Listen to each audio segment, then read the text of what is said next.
Vyzleď sa, rybaná. Počkaj chvíľu, nech to bude. Nejde mi zasadnúť. Koňa. No, vyjebaný kôň.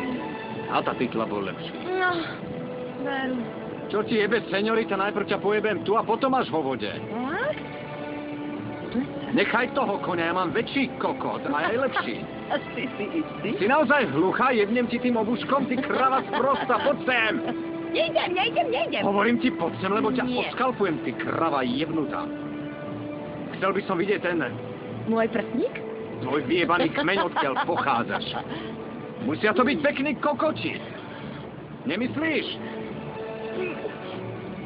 Som urazená. Nemám sa s tebom o čom rozprávať. Hovorím ti to posledný krát, poď sem. Zober si toho vtáka do rúk a niečo s ním správ. Naozaj? Ak ma nasereš, bude to hneď na prvý krát a Dori ti, moja zlatá. Je ti to jasné? Poď sem, kurva vyjebaná! Orlie pierko, to nie je pravda. Pod vodopádmi nie je ani kokot, ani pstruh. Kam nás to poslali? Ale Žilinka, veľký Manitu hovoril, že Bizon má veľký kokot. No veď to som bol ja.